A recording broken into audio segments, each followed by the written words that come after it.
राम राम मंडळी. राम राम मंडळी. आज आम्ही बनवणार आहोत कॉफी.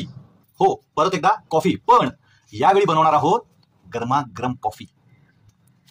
3 कॉफी ही आपली बाटली आणि याच्यामध्ये घालणार आहोत साखर आणि थोडंसं कोमट पाणी आणि बनवूया गरमागरम कॉफी. कॉफी पावडर, साखर आणि कोमट पाणी हे मिश्रण आपलं तयार झालेलं आहे आणि स्वरूप अण्णा आता हे मिश्रण जोरजोरात हलवणार आहेत.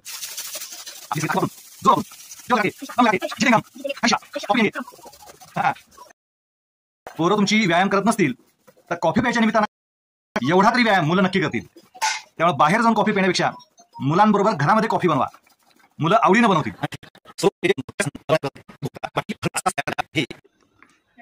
आपण बघू शकता की अशी फेसाळलेली कॉफी आपली तयार झालेली आहे.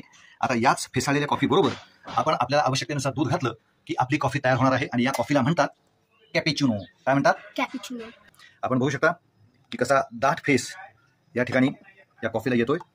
आपल्या कपामध्ये 3 भाग करून हा सगळा फेस ओतून घ्यायचा आहे आणि आपल्याला जर येत असेल तर दूध ओतताना आपण छानपैकी नक्षीकाम आपण याच्यामध्ये करू शकता. आपण बघू शकता या पद्धतीनं ही फेसाळलेली कॉफी जी हॉटेलमध्ये जवळजवळ 100 रुपयाला आपण खर्च करतो, घर बसल्या घरातलं सगळं साहित्य वापरून आपण अत्यंत कमी खर्चात ही कॉफी आपण बनवलेली आहे. आणि आता स्वरूप ही कॉफी पिऊन आपल्याला सांगणार आहे की कशी झालेली आहे. नाही, प्रत्येक गोष्टी चॉकलेट नाही घालायचं. कप घट्ट धर आधी.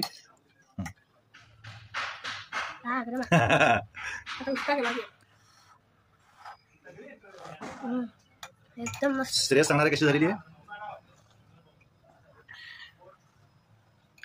एकदम मस्त. खा, प्या आणि मजा करा.